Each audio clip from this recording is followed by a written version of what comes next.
Hey, how's it going? It's Dave Nations, the host of Realty Resilience, back with another great episode, and I'm really excited about today's guest, Mike Duley out of Northwest Arkansas. Him and I have been friends for just under 10 years, I think, and this guy is a wealth of knowledge and has done a little bit of everything, and I love catching up with him because every time I do, he's always got something else going on, and it's always exciting. Mike, how you doing today, buddy? Fantastic. Thanks for having me. Yeah, I know it's pretty cool. You used me the first time and said, hey, come tell your story, but then really we need you to recruit these people to Keller Williams, right? We need you to attract them. Well, but it was awesome. It was so much fun. It was, and you do have a really good story, which is why I really wanted you to come on and share it with everyone and all of our listeners, because our goal in doing this podcast is really helping people treat the real estate business like a business, and how do they scale it and how do they grow it. And you're one of the guys that, right out of the gate did that and figured it out real quick. And I can remember when I was running our Keller Williams office, and I heard about this guy who was going to do $50 million in his first year, and I just had to figure out who he was and how he was doing it, because that's unheard of, at least in St. Louis, So anyway, I don't want to share it all. We'll let you get in. So first, a little background. What were you doing previous to real estate, and what got you into real estate? Yeah, so before real estate, I launched Yankee Candle at Walmart. So that was kind of my background. I worked at Fortune 500 companies, Kraft Foods, Abbott Nutrition, and I had a great opportunity to launch Yankee Candle in 4,000 stores domestically in Walmart, which was a lot of fun. And they needed somebody that had logistics, sales, marketing, social media, all that background in one place. I was the only person on the ground here in Northwest Arkansas, if you will. So that was pretty cool. That was a lot of fun, even though I knew nothing about candles. And I didn't necessarily light candles or light candles around my house, but I learned a ton. And I think that's something to tell your listeners right away, is sometimes we overthink things. I understood, widgets and marketing, and people like something. Sometimes go right to the end is helpful. You don't need to. I think a lot of times I see agents and real estate people go, oh, I don't know how to build a team. I don't know how to hire someone. Well, it's messy. And hopefully you're going to have a little title on my podcast on the bottom that says how to fail 99 businesses, right? Those are the best learning opportunities, right? That's what everybody sure. says, Yep. I'll tell you, I've had a million failures, but some of it now today, I don't hold on to it as long. And I see that's something else that happens with real estate people. They'll go, you know what? I committed to this. I'm passionate about it. I'm going to do this staging company. And even though I'm losing $100,000 a year, I'm still going to do it. I told everyone I was going to do it. I think once you get pride and you get all in the way, that's something I did in the beginning for sure. I'm like, oh, I've been successful at everything. Now I let it go a lot quicker. That's for sure. Now, is that because of your experiences and those failures that you feel like, nope, next, move on? Yeah.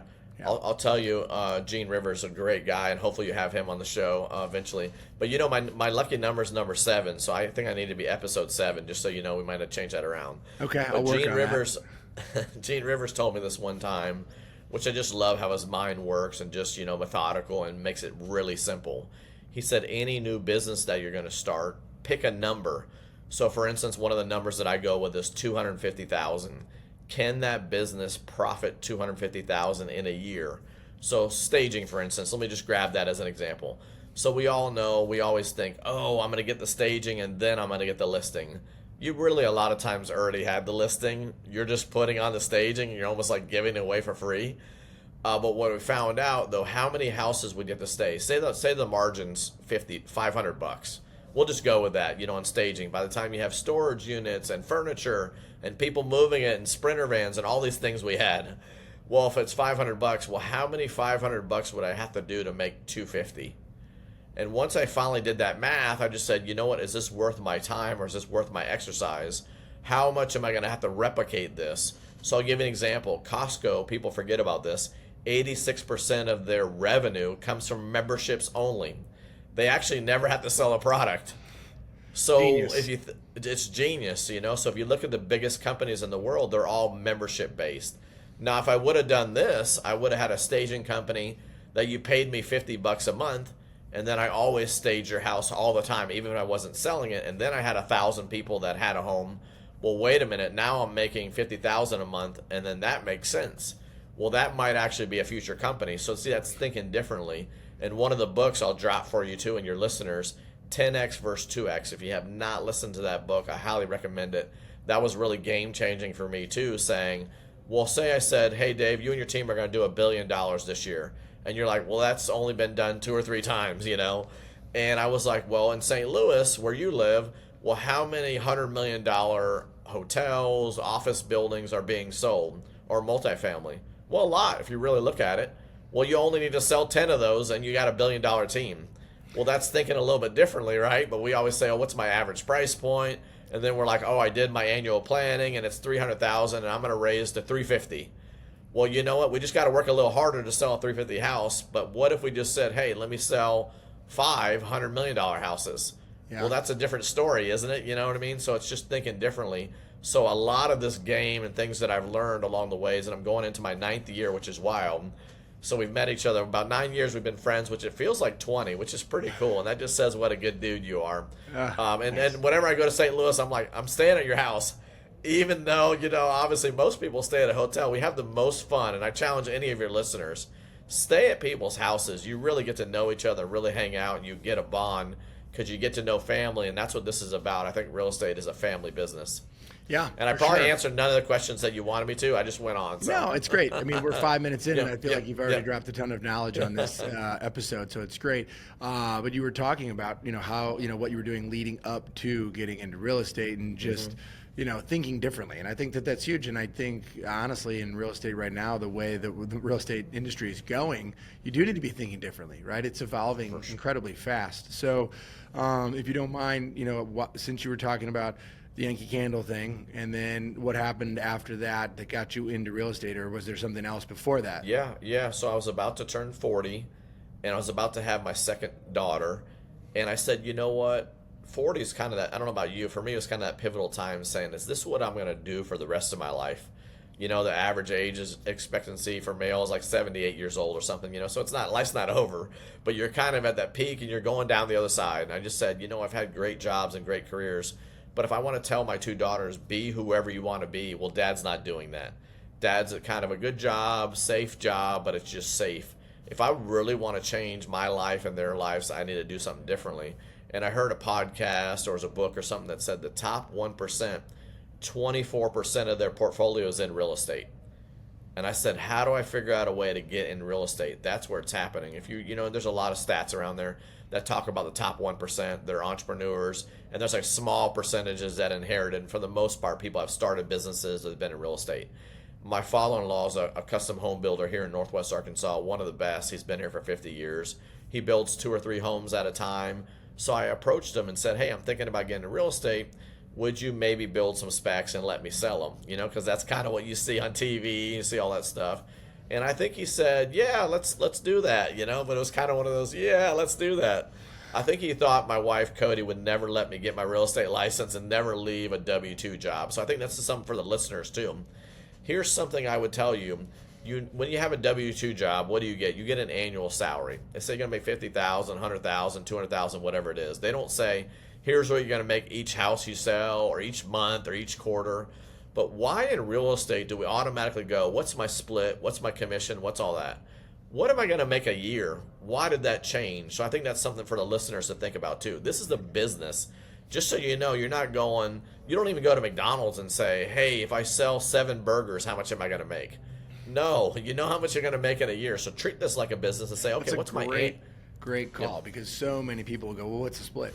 Especially as we're talking about treating your business like a business. And if you're growing and you're adding in agents, or you already have agents, and you're trying to attract more, or retention, everyone goes to, well, what's the split? What's the split, right? It's like, well, it doesn't really matter if at the end of the year you make what you want, right? Because if somebody says I'm making $100,000, they're not going, well, what's that hourly rate? Like, I need to make a certain, well, if I'm good with 100,000, I'm good with it. It doesn't matter how I get there, right? And I think that's what you're saying, is it doesn't matter how you get there. If you get the number you want, then be happy with that, right? For sure. But too many times, and I hate the word, whenever someone comes to me and says, what's the split? I just go, we're having 2 different conversations. You're probably not a cultural chemistry fit for me. Because just so you know, that's transactional. I'm about relationships, and I'm about building lives and building, so it's like, what's my net profit? Well, that's a different conversation. Because as you know, this podcast is around building teams and systems and maybe thinking about building a team. Well, all teams aren't created the same. Well, I know your team, you think about it. Well, you guys have flipping, you have a director of sales, you have all these people, Catherine, all these people that are doing amazing things. The same with me. So when someone comes to me and I'm like, they've talked to 5 teams.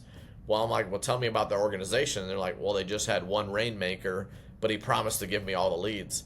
Well, that's not a business. You know what I mean? So if I'm like, hey, we treat our organization like I would any Walmart company. We have marketing, we have, director of closing, we have director of sales. Those are divisions. That's a business. So if anyone's thinking about creating a company or being on a team, well, you need to ask different questions. Well, what divisions do you have? That should be a number one question. If they go, well, we don't have divisions, we have a part-time admin and VA. Well, there's nothing wrong with that. To me, though, that's not a business. So when they say, what's the split? And that person goes, a 90-10. Well, the value is 2 different things. I always say, what do we care about your net profit? Does your checking account care what your splits are? Well, now let's have a conversation. How do I help you build a really big life? And that's something you do around me because I'm going to think a bit differently. I'm going to say, how do you make $83,333 a month? Well, that's $1 million in a year. So that's thinking differently. I am okay if you don't think about the year, if you're thinking about that level of thinking. Makes total sense. And, as you're thinking bigger, you're also, because I know you well, doing more than just real estate, right? So what else do you get involved in? And I think that's the other piece too, as you're building a team and you're creating leverage, you're giving people time, and they always just go to, well, how many deals am I doing? That's what I'm making. But if I'm generating more time, perhaps I am investing in real estate. Perhaps I am investing in other companies. Who knows what else it looks like. If I've got the time back, I'm still able to sell. And because I'm paying a split and somebody's helping me remove things off my plate, it allows me to do some other things. So your first year you get into real estate, what'd you end up doing? Because I know I think it was like 47. I think it was like 47.6 million, so I didn't hit the 50. But here's the thing, though. I had a coach, and actually our goal was 83 million. Your first year, first year, brand new. You've never sold a house in your life. And you're going to do your goal is 83 million. How did you come up with 83 million your first year? And by the way, did anyone tell you like you're psycho? That's not happening. Here's the great thing is no one did. I didn't know any different. And this is what I would challenge people that are listening as team leaders, OPs, all that stuff. Our goal is to get people to cap. Well, when people come to us, that's not their goal. We're putting our goals on them. So what we say is, let's be lucky if you cap. How many times have you heard that? Nobody did that to me. Luckily they didn't do that. I asked different questions and they weren't saying, let's be lucky if you cap, which most places the cap might be 2 million, 2.5, whatever it is. So what happens is when someone starts, we said, all right, your goal for your first year is 2.5 million. So what are people going to do? That's what they're going to work to, and that's what they're going to attract to. That's what they're going to build to. But if you said, hey, your goal is 5, what if you told everyone that joined your goal is 500 million? Well, you're going to think differently. You're going to build a different team. I already started building a team. I already bringing agents on. I was bringing people on because I knew how do I get to 83 million? I wasn't going to be able to do that myself. I needed to raise our price point. I needed to be in other locations. I needed to be in Kansas City. So some of that started scaling really, really fast. Today, I would not do that. But still, you know what? I actually learned a ton, and I love that I did that because I had no ceiling. And this is what I love about this building. When someone says, well, how much can I make in a year? Well, I'm like, how hard do you want to work? If most real estate people actually worked 40 hours like they do in their W-2 career, they could easily make $200,000 or $300,000 in their first year. But they don't want to do that, and they don't put in the work. I'll tell you, for the most part, I'm the first person in the office and the last person to leave, so I still put in the work. It just looks differently. So, excuse me, pardon me. So started as a single agent, and you asked me this. So I actually went to Bold. This is in February 2016, and I was not licensed yet. So how many people do you know went to Bold without being licensed? What happens is most of us as leaders, we put the mindset saying, well, you're not licensed. You can't do the activities. That's actually the wrong way of thinking, because of Bold or any classes, I went to 13 different trainings, and I think we were together in Arizona, weren't we? An expansion summit. Did we go to that together? No, I don't know if I went to that. We went to a couple things together. Yeah. But I met, the Hearn, several other people, that in Austin became friends and became referral partners and build my network. Do you have to be licensed to build your network? Not at No. all. But I have to ask. You have to be licensed, yeah. All of the things that you're doing, like I'm going to do 83 million in my first year, or I'm going to just start hiring. I'm in Northwest Arkansas, but I've got an agent that works for me in Kansas City, and I start doing expansion. I start going to expansion training. You know, so many people are like, well, I don't even have an admin yet. I need to do this, and then you do this. Very linear. And yours just blow the doors off, go crazy. I don't care. How do you have what?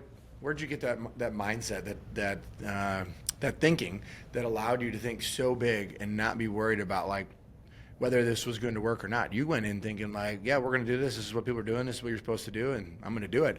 And then, a lot of them didn't work out, but none of that not working out held you back from doing it. So how did you train yourself to think like that? Yeah, I saw all these people on stage, saying, first of all, I have a coach, which I know you have a coaching organization. Well, I went to Bold. I went to these trainings. And I'm like, wait a minute. We're at a company where they're going to give you everything for free. All I got to do is take the notes and I got to implement. I think that's something else to think about. I would go to these trainings and I would learn stuff and I would implement it. I see most of the people go to Mega Camp or they go to an event and wherever it is, and they take the notes and they do nothing. So I have something I want to leave with your listeners. I have a 24-hour rule. Whenever I hear something that's really, really good and I like at a training, within 24 hours, I have to do at least one action for that. So for instance, I'm going to continue to learn from you today, which is awesome, and I always learn from you. So within 24 hours, I'm going to put on now I'm not going to do it within 24 hours. So something I learned from you today, on Monday, I'm going to put on my calendar. Maybe it's from 9 to 9:30. And I'm going to say, implement David's flip strategy. And I'm going to do that Monday, but it happened within 24 hours. Because here's what happens, and I know we're recording on a Friday, and who knows when it launches. But as an example, say someone listened on a Friday, and they go, oh, I like what this guy was saying, I like what Dave was saying, and then the whole weekend goes by, lacrosse and hockey and family and all that stuff, and they look up Monday and they go, what was that thing I was going to do Friday? And they never do it. So that's why I have a 24-hour rule. Let's go ahead and put it on the calendar. Let's email. So sometimes what I'll do is I'll email my executive assistant, and now if it's after 5 p.m., I schedule the email where it goes in Monday at 8 a.m. So she'll get it on Monday and it says, hey, do a follow-up call with Dave in 7 days. And it's going to be around his flip strategy. So my 24-hour rule is something that's really, really been impactful for me. When I go to an event and during that event, I'll add it to my calendar or add a follow-up, something I'm going to implement in our business. And I think that's really important. But it's something that you do that every single time. It's not like you're like every single time. I mean, it's rare that maybe you go to something and you're not going to try to implement something, right? For sure. Okay. Well, here's something, Duley Capital. Well, I didn't really know exactly what I was going to do with Duley Capital. I thought maybe some flips, maybe some syndications, maybe some other things, maybe hard money. I didn't have that figured out. Well, I didn't overthink saying I have to have this exactly planned out like I'm going to present to a bank. And this is a lot of things. I think people go, oh, I have to have the business plan to present to a bank and ask for this money. I don't think like that. I just go, I know where I'm going. So Jordan Freed, if you ever follow him, he does a great job, and people can Google it and go to YouTube. He has a 10-year letter. I Google it, I send it to people all the time. You basically write a 10-year letter to yourself. One of the places I'm trying to be in Florida. So when my 2 daughters are gone, I want to live in Florida when it's cold in January and February. Well, that's in my 10-year letter. So if something shows up within those 10 years, well, I'm going to act on it. So Duley Capital, I've had 4 or 5 years, but I haven't actually implemented it. But just most recently, a 290-unit Class A is only 1.5 miles from my house. I helped my agent actually bought the land and built the property. I know the property backwards and forwards more than anybody, and I believe in it, and I know what else is going across the street. Storage units, gas stations. I know already all the pieces. So that's kind of insider trading, if you will, and that's what I love about real estate. We have that, right? So now Duley Capital, boom, is ready to happen because I have that information. So I think that's something for people that are listening today is kind of lay out your 10-year, your 20-year, your 30-year plan, and then work backwards. So you can't, start an LLC in an hour. You're going to, okay, one of my things I'm going to do, so your 24-hour rule, you're going to say, okay, I'm going to reach out to an attorney. What are the next steps? When do I want to open this? So those are things that I'm always doing when I'm putting together the pieces and I'm thinking about where am I going. So that's something I did not do in year 1, and you were asking about this. I probably was all over the board year 1. Now I know where 10 years where I'm going. So one of my expansion locations is see if talent shows up and is listening to this. 30A, I actually had in year 1 or 2, I actually had a 30A team. But our systems and our processes and our team wasn't ready for expansion. So I'll tell you, that's just something to think about. I wasn't ready to expand. I needed to go deeper here. So today I actually only have my team here in Northwest Arkansas.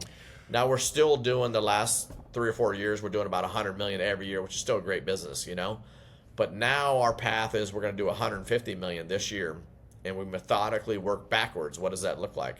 Our agent goals, though, are 183 million. We have them roll them up for the bottom.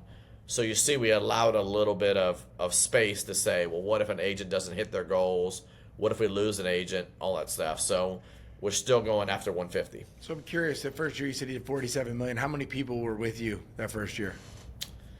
Really good question. 9 years No, ago. I don't. I'd say 6 or 7 probably, But how many people were with you now? So at the end of 2024, how many people were with your team? I think we have about 22. Now that's admin, staff, and agents. That's about 15 agents. Okay. And of those 15 agents last year, all of them in producing the whole year, or a lot of those newer? I'm just curious what that Yeah, I'd say almost all of them producing. Okay. Our average, and we did the take home, and I think it's 134,000 was the average take home for the agents. So that's a good living if you think about it. They say sometimes over 100,000, top 1%. I was happy about that, but what I'm not happy about is I want everyone in our organization making over 75,000. I'm just going to drop a nugget for you too. I heard Jay Papazon say this one time. He said, a lot of people talk about there's no happiness in money, or making money, if you will. But they actually did a study that said if you make over 75,000 or more, you can buy a couple things in your Target basket, you can donate, you can do all that. So that's kind of a happiness meter for me. So that's everyone. I want even our admin staff, everyone doing over 75,000. So how do we do that? That's where I'm really, really happy. Got it. But it's great. I mean, in this short amount of time you've been in this business, you went from 0 to 6 people your first year, doing just under 50 million, consistently doing over 100 million now. I bet your systems and structure are a lot more dialed in, now than they were when you first started. So you've got the real estate team rolling. What else is happening in your world these days? What else have you been involved in? And because you've been able to build this team and get it up and doing 100 million consistently, each year, what has that done for you to be able to add in other businesses? For sure, yeah. So I had the blessing 2020 to own 5% of the market center, and then 10, and then 15, and now today 45%, which is pretty awesome. So 45% of your Keller Williams office, just to clarify. Correct. Market center office, same thing. Yep. Okay. Yep. And, Nice. and if anyone's not Congratulations. listening, That's exciting. thank you. If anyone's not listening at Keller Williams, one thing about Keller Williams, good or bad, even when I worked at Kraft Foods, there's so many acronyms. You're like, what the hell is that? So you have to remember for our audience too, That's right. So we call it a market center, but it's one location. So we own franchise territories for 2 counties in Arkansas. But we actually have 7 offices, which is kind of cool. So we have some satellite offices, some business centers, and some market centers. So what it's allowed me to do, I also bought our north location, which is our Bentonville building.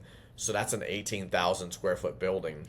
The really cool You actually thing, bought the building, to clarify. I did. Yep. And then here's, depending on what your listeners, how rabbit hole they want to go. I believe this, and hopefully you'll see this from me. I believe almost everything can be done. Now, I don't believe that I can go be Patrick Mahomes and win the Super Bowl. I'm not, you know what I mean? I'm not, I'm a little bit old for that, But still, I believe everything in business can actually be accomplished with the right mindset, the right coaches, the right people. So this building is a good example. So the prior owners had it for sale. They had it for sale maybe about 6 months, and it was for $1.6 million.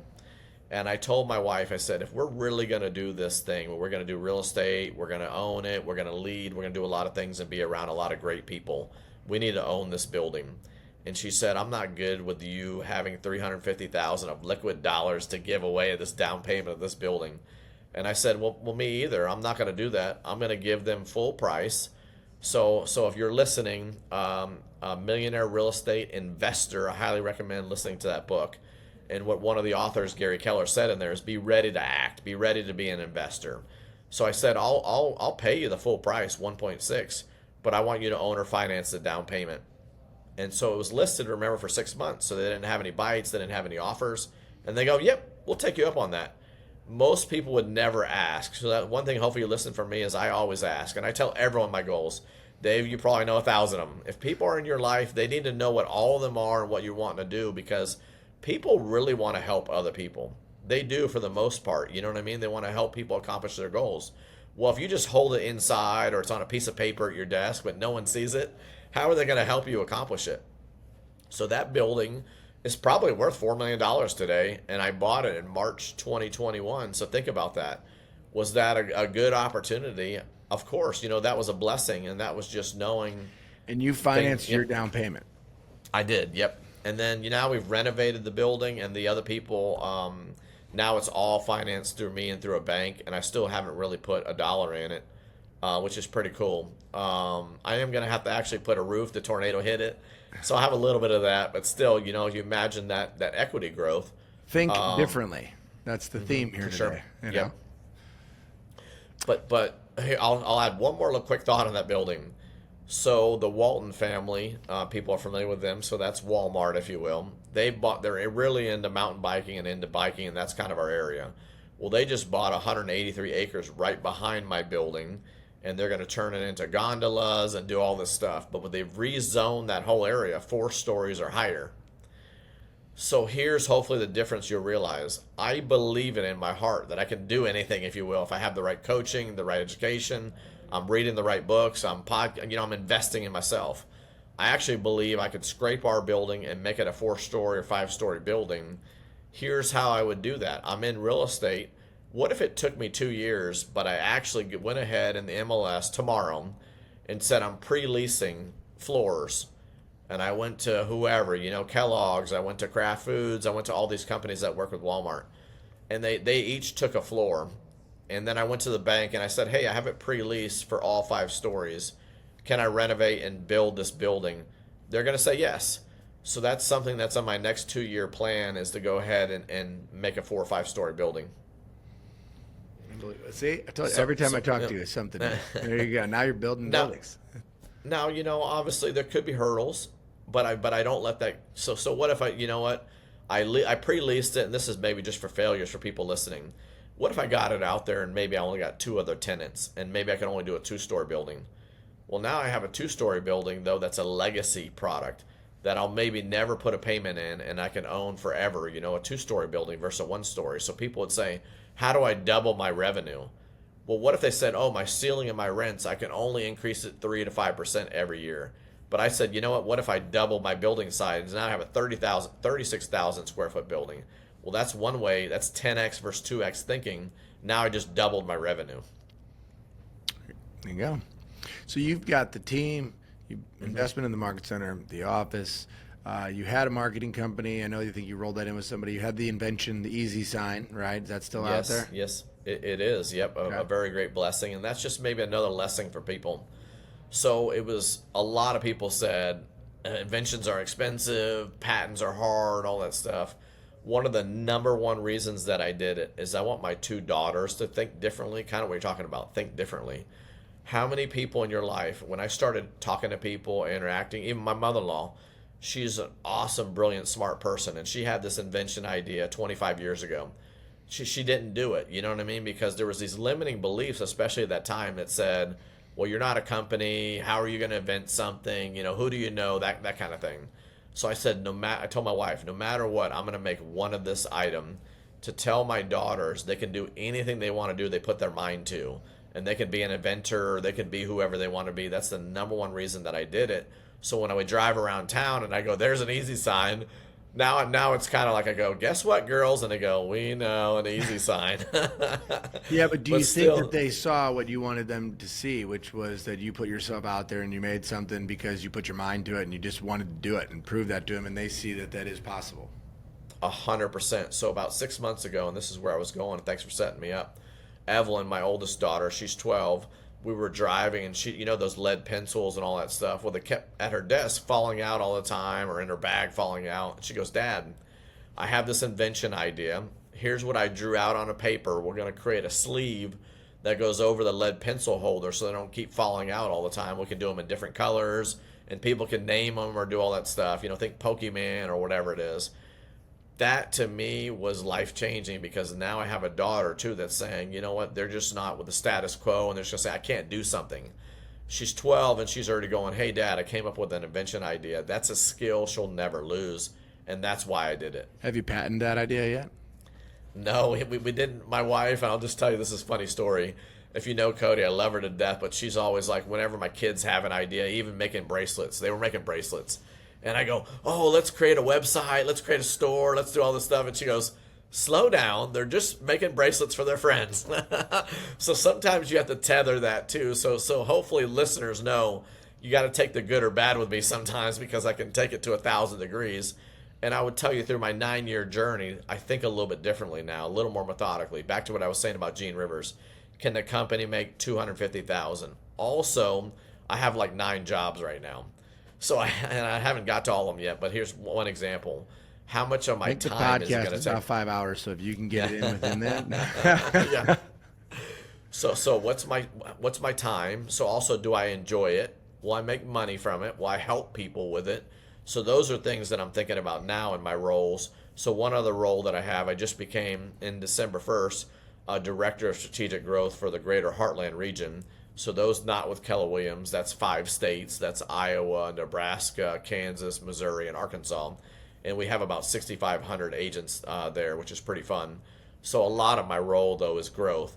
So bringing independence, what I'm realizing more and more as I talk to independents every day, it's painful out there. You know, they have to worry about their own E&O, with that going up 100%.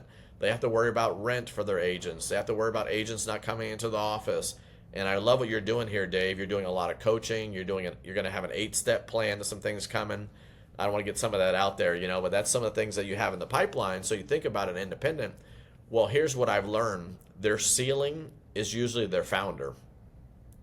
Think about that for a second. I never thought about this till I start talking to them. If you look at any independent or any person or any, you know, brokerage, the ceiling usually is the founder. That's in thinking, that's in reading, that's in podcast. Well, we have a Gary Keller that doesn't really have a ceiling. He goes, let's go do it. You know, we have, over 1,000 offices in 50 countries, you know, almost 175,000 agents. We create our own tech, do all that stuff.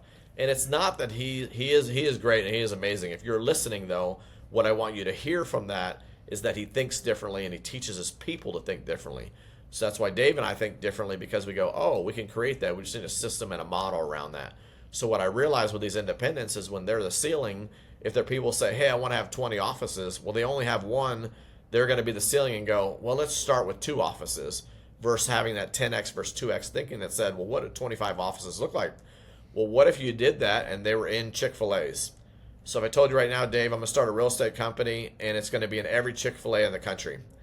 Now I'm going to basically convert their kid area into revenue for Chick-fil-A. Just so you know, I'm just coming off of as a cuss. I never thought about this till right now, you know. But I'm going to approach Chick-fil-A and I'm going to say, hey, I'm going to take your kid area that's a non-revenue generating activity, and I'm actually going to maybe teach kids how to do business. So I might have some different pods in there. We might have insurance, we might have mortgage and real estate. What do you want to be in the future? We might have Legos in a section. We might figure out a way to make it cool. Well, that's thinking differently, right? So if I told our people, let's think like that, but if you're an independent and you just never thought differently around people, you wouldn't do that. Maybe we turn the play area into like a mock sales training on how to sell chicken sandwiches, and then they're just creating future people to come, you know, buy franchises at Chick-fil-A. But no, this is what you and I can sit here and come up with some crazy ideas, because between the two of us, we probably started, 15 something businesses that, you know, some are around, some are not, and we've shared our horror stories for sure around them. But again, it's all about thinking differently and being willing to put yourself out there and figuring out how to create opportunity when you think you see it. And to that point, if the people are listening and want to start a business, most businesses today, I actually wouldn't put any money in. This is also thinking differently. You have to remember what your worth is. And this is what I talked about earlier today. So if you have in your ecosystem 300 agents, 100, 200, well, you have value in that because you have scale. You have obviously an audience. So as people, we need to think about, what does that look like? What does the business need? Well, usually business needs eyeballs, or they need purchasers, or they need decision makers. Well, if you have 100 or 200 or 300 agents, well, now how many clients are they closing? So our office closed over 3,000 transactions last year. Well, how many decision makers do I have? Well, I have 3,000 last year. How many people would want to be in business with me? Go through the list.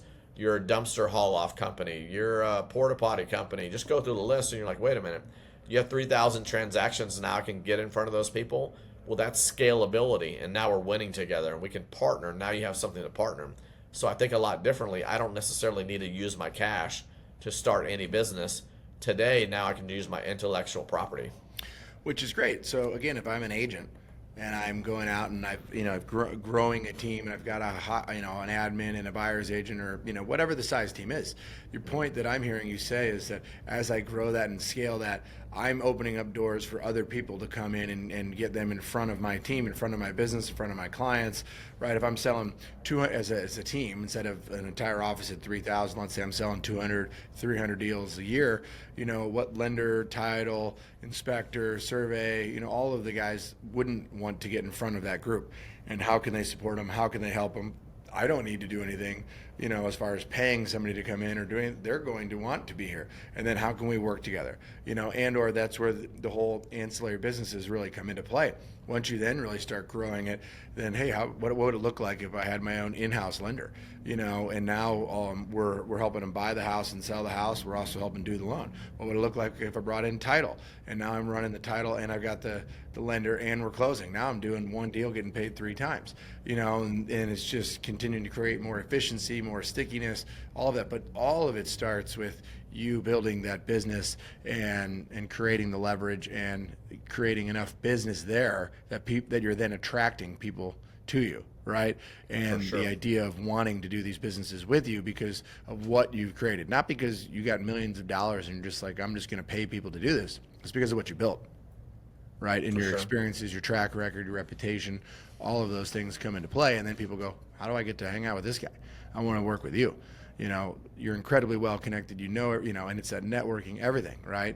And your ability to think really big. And those are what people should be looking for out there, and who they can be working with and how they should be thinking are people like you, Mike. So I think it's awesome. And I think what you're explaining there is huge. Just, again, you don't have to have the money, right? Mm-hmm. There's plenty of money out there. And that's what you're doing with Duley Capital, right? Mm-hmm. You found an opportunity, you're putting it out there. You're raising funds to say, hey, look, here's what I've got, right? And you have a ton of knowledge around that particular deal, So it's not like just some random, like, hey, we should do this together. This is real. Well, it's got an assumable loan for 3.58. Who wouldn't take that today? Yeah. So you start going through, and you start, connecting the dots. And I would say, too, I would write this down if I'm anyone listening, taxes. If I had to do this differently, your number one expense in being a 1099, an LLC, is taxes is your number one expense. I wish I would have learned that 9 years ago and really spent some time on that. I really spent some time year 8, year 9, year 7. But I think if anyone's new is how do you structure it? So if you were thinking 20 years out and working backwards, let's think about what that looks like. That's building a business. That'd be something I would say. One other thing I heard too, and I kind of heard you say, and I love this, I heard on a podcast or a book that said the average house commission is $66,000. Well, think about that. We always think about the real estate agent. Well, it's not the real estate agent only. It's mortgage, it's title, it's insurance, it's home inspector. Kind of go through the list and think about what does that look like in your ecosystem. That's what's kind of my aha on owning other joint ventures and other businesses, saying, well, here the size of prize is actually bigger than just a real estate transaction.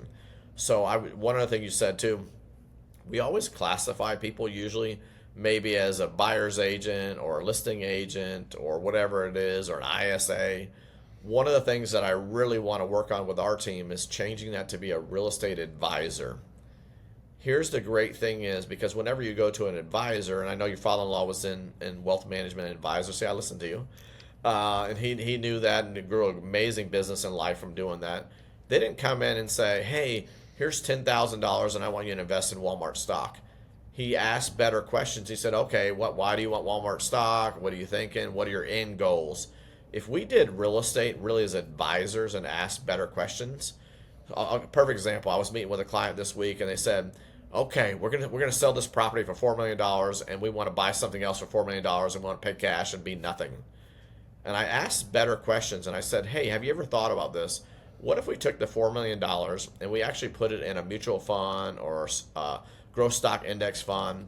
Let it pay us 10, 15% interest, and then we loaned against the growth stock index fund and then bought the building, we actually would double our profits by doing that. So sometimes just slowing down and thinking differently, because the old school way of thinking is, I don't want debt, let me just go ahead and use the cash. Well, here's another thing. And what if something catastrophic happens and they put $4 million in the building? Attempt to get that out. The only way they can get it out is by selling it usually, or doing a HELOC or doing something like that. But if they have it in a growth stock index fund, they could do another loan. Maybe they needed $250,000 for medical bills. Well, your thing's still earning interest, and now you still have your money as your hard money. You become your bank. Making money, make money, right? 100%. So what does Warren Buffett say, right? You're making money when you're sleeping. That's what he always thinks about. So we need our people to be real estate advisors and asking good questions. So as a side note, Nations Network, our real estate team, they're Nations Network real estate advisors. So I love it. I agree with you on that, that sentiment. That's what we do too. And it is about asking questions, because when you do, you really find out, and you don't assume, what is it that people need, and then how can you truly help them and be that resource. And that's huge. That is so many times you go in assuming, or you're just, trying to do it a certain way, and then you realize, well, if I would have just asked, I would know what they're looking for, and I probably would have already been able to get this taken care of, So I did 2 or 3 storage units one time, for instance, a huge guy that's been around for a long time. And I said, well, why did, and always ask, why did you pick us? Why did you pick us over the other agent? What did I do well? What would I do differently? And he said, you asked. So he had all these other presentations from brokers and other people, and no one asked for the business. I think that's something else to think about. A lot of times we think, oh, I didn't knock it out of the park. Well, did you have a follow-up text or a follow-up call or a follow-up email and ask for the business? Sometimes people get busy. So did you just ask one time, or did you follow up multiple times? Did you stop by? What is that? So that's something else that's really, really key. Something funny. Years ago when I was selling, I went on a for sale by owner appointment, and went in and took a look at the house, and I brought a buyer through. And then that buyer wasn't interested, and actually brought another buyer through. And they weren't interested, and had great conversations with the seller. And then, I don't know, a week or so later, don't remember exactly, but there was a sign in the yard. It wasn't mine, but it was another agent. And I called the owner, and I was like, hey, what happened? She's like, oh, well, I couldn't get the house sold. Your buyers weren't interested, so I listed it. I said, well, I didn't know you were willing to list it. Why didn't you tell me? She goes, oh, I just thought you worked with buyers. You never said you wanted to list my house. And I was like, oh, yeah, no, you're right. I never did. I was assuming that if I kept showing up and bringing buyers, that it would come up, that you would say, hey, okay, I think I need to list my house. Will you help me? I never asked. Right, to your point, and I assumed that it would just show up because I'm a realtor. Obviously, I would list it. She had no idea. She's like, oh, I just thought you worked with buyers because you just kept bringing me buyers, but they weren't interested, so I needed to sell it. So great advice. You got to ask. Well, to that point, right? we do this all day, every day. We're learning, listening to this podcast. Some people only sell every 7 years or so, or even more. Well, they haven't done it before. They don't know the logistics behind it. It might have been different. It might have been different in the state they were in. So we have to remember that sometimes is slow down. And I'll give you one more quick example. So just because it's fresh this week. So we had this appointment on a commercial building, and they said, this is what I think we'll sell it for, But we actually had a buyer in our toolkit that it fit their criteria. And I said, hey, do you think in 2 days I could bring a buyer by? And I think maybe they thought maybe the people didn't do that, or it wouldn't happen, or they just thought maybe it was a sales tactic. So we scheduled the appointment, and our buyer walked through.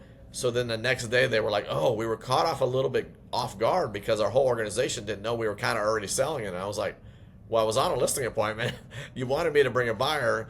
And I always say this, I'm in the business of selling houses, not marketing or listing houses.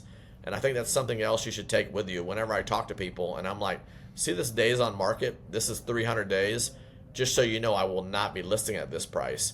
And I had that. People go, well, I want this. And I go, well, I'm not the right person for you because I'm in the business of selling houses, not listing houses. That works almost every single time because people are like, oh, wait a minute. I want to work with this person because they want to accomplish a goal. They just don't know it all the time that that's their goal. Now, if they're a person that just wants us to test the water and they don't want to, that's not who I am. We're actually in the business of actually making it happen. Speaking of making it happen, one of the things you haven't mentioned yet, but would love to learn about the dynamic between you and your wife, who also works with you and sells real estate, right? How does that look on a daily basis for you guys? I thought this was in the no ask question topic. Didn't we say this beforehand? No. She's the brains. Let's be honest, Mike. She, Come on. she is. You know? She is. My wife is amazing. And as we're recording this right now, she's actually not feeling good. And she's been down and out and in bed for like 3 days. And it makes me think, though, when you think about it, my wife is never sick. She's never down and out. I was telling someone the other day, I was like, she's like a robot. She just makes it happen and is happy, and people love her. She does about 80 transactions a year. So when you ask about our team growing, well, the smart thing I did was just hire my wife. Because at the beginning, I didn't have her. She joined about 2 years after. I think she did $40 million last year. If you think about that, that is amazing. That's phenomenal. But what I would say, too, to people, and you know how a lot of people say, and I used to say this in the beginning, I'm not in production. I actually am in production as far as I'm going on appointments with maybe my wife or someone on our team. I'm just not doing the 199 tasks to the end. Usually I'm just getting the lead or somebody I know, they're LinkedIn messaging me. I'm still in production. I'm still marketing. I'm getting the lead flow. So I'm kind of lead generation, but I'm not involved. So usually I'm handing something off. I'm like, to be honest, someone on our team will do it a lot better than me. I didn't really even do that many transactions. My wife always reminded me. She's like, how many did you ever do? It might have been like 25, if that. You know, I just in the last knew. 9 years. I'm pretty sure it was 0 the first year. Maybe 1 the first year. Yeah. It was a few the first year, you know, and I just realized this is not what I want to be doing. I want to have something this big organization. But I would say here's the great thing is you and your wife, if it's a spouse or a partner, whoever you're working with, kind of figure out too and work on what's the 10-year goals together. So ours aren't always aligned. I'll give you an example. One of mine was to be a pilot. I thought it'd be really cool, 10-year goals. I want to live in Florida some, and I want to fly down there, you know, and fly back. And she said, first of all, I'm never going to fly with you, and our kids are never going to fly with you. So we crossed that off the 10-year goal, so that's not happening anymore. So I think really some of that goal setting, Jay and Wendy Papazon do this, I think they call it kick-ass goal setting. I think they stopped doing this in the last year, but that is something we do, a version of that, and I think that's helpful too to get it down on paper. Now I'm starting to get my kids involved. Where do you want to go? Where do you want to go on vacation? What does that look like? So it's part of their legacy and what they're doing. But I would say I'm her signing broker. That's actually efficient though. If you think about it, 10 o'clock at night or 11 o'clock at night, she's like, hey, I'm negotiating this deal, and she elbows me, sign this, you know. So I'm reviewing contracts and doing some of that. So we are figuring out ways to help each other. Great. And also the communication, I would say, is actually not great all the time because I have about 14 meetings a day, which is crazy. So like say even this podcast, if she texts me, that's one person I respond to immediately. But I might send her 20% of the information. Oh, I met this guy, Steve, or whatever. He's looking to list his house. And she's like, where's the house? Where's the address? When did you meet him? It's about asking good questions, Mike. She's 100%, you know, but usually she can do a good job of filling in the blanks. But yeah, so I just think I would say, where are you going? And one thing that we realized is she actually does not really want to be involved in all the businesses, insurance, all that stuff. She really just likes being an amazing real estate agent. She does a lot of lake listings, a lot of luxury. She loves being with people. And I love being people too, but it's just in a different way. Yeah. So I think too, if someone's you're asking too about spouse and partners, just figuring out where you're going. So maybe you say, hey, write down your goals for 10 years from now and then work backwards. And I think that's helpful. But you also know your lanes. Right, that's what I heard you sure. say. Like, you know, yes, you get to talk to people, but you do it in a different way than what she does, right? She's in the day-to-day sales on the real estate transaction part, but you're out still talking to people and you're finding them, right? So you each understand where you fit in the lane, and then you stay in your lane. And I think that sounds like that's why it works so well for the both of you, right? For sure. And I would say she's very debt adverse. You know what I mean? Where I'm good with it. You know what I mean? As long as the strategy. I'm okay sometimes if things are a 5-year payout or a 10-year payout. I think, too, if you think about people building a team, I think you need to throttle that. You need to understand, okay, I'm going to have income for this year from transactions. I'm actually okay on a lot of transactions, multifamily or larger deals, rolling my commission in the deal. But you just have to balance that. So I think that's what works well is her income's coming in, and I can do some of the things that are further out at times. Perfect. So before we wrap up, I always like to end with what was the funniest thing that has happened to you since you've been in real estate. So in the last 9 years, you got one story to share. I'm sure you have plenty. But what's the funniest thing that happened to you? Ooh, I was, it's like usually I'm like can rattle stuff off immediately. The only first thing I can think of is I was probably newer. Request through Showing Time, which is the app we use here, maybe throughout the country some. Got to the house and I never said real estate agent, just kind of walked in and somebody was sitting right in the living room watching TV and scared the crap out of me. That's pretty funny whenever you have something like that happen. Did you scream? I'm sure I did. I'm sure I threw the lockbox in the air and everything. Now you learn those little things where you knock on the door a million times, say realtor, and those kind of things. I was thinking that's somewhat funny, but I was thinking, I'm glad you brought this up. In our life, I would say me, my wife, and my oldest daughter, can be serious. I have fun with the best of them, but our Sinclair is silly. So here's where I was going to go with this fun part. I also think this business can cause you to work 7 days a week. I would challenge anybody in building it. You have to bake in fun and bake off time. So one of my mentors, he always talks about once a quarter, you need to have 1 week off. Once a month, you need to have 3-day weekend. And then 1 day a week needs to be off. So when you think about fun and funny, you need to have that. So I do a really good job. One of the fun things I love doing is going with my daughters to all Razorback games. Oh, yeah. Well, that's just fun things. If you follow me on social media, that's something I do all the time. Yeah, you are a big Razorback fan. Yep. I've seen that for sure. One of these days, I will actually come to a game. I know we've Yeah, talked about it forever. you have been invited like 47 times. So putting it maybe out there in the your world now, Mike. Like it's. I know. Maybe one of the listeners of you will come hang out with me. Maybe an all day free. I know you have your charity stuff and all that going. Maybe we threw something out. Maybe someone could have an all day with me and hang out. Yeah, I don't know. That'd be fun. Yeah. We'll figure out something. Well, hey, man, I really appreciate your time today and all your insights. You have we could honestly go for probably another hour and dive into all the other businesses that you've had or still doing and the job. And it's very impressive. And really appreciate you taking time to share with our listeners all the nuggets that you had today. And looking forward to the next time we get together and hearing about all the new things that you have going on in your world. So thanks, Mike. Where can everyone, so you're in Northwest Arkansas, if anyone has referrals for your team or any of the businesses that you're in, or they just want to talk to you, how do people find you, man? Yeah, and I'll throw this out just so you know a strategy. Our office phone is 479-616-HOME. Think about that. That's a strategy, right? That's marketing. That's all that stuff. And we use Office at Hand, and that rings to like 3 agents at one time. That's probably the best way. And you can text on that number. You can do anything on that number.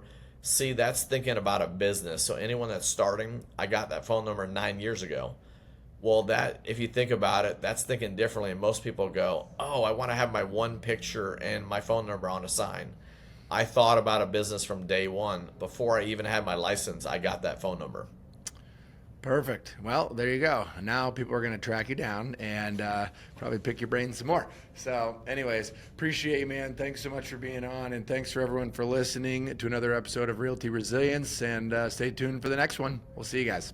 See you guys. Thanks for tuning in to this episode of Realty Resilience. Be sure to join our free Realty Resilience Facebook group where real estate professionals connect, share strategies, and access resources. You can also follow us on Instagram, like us on Facebook, and subscribe to our YouTube channel for more insights. And remember, we release new episodes every 2 weeks. See you next time.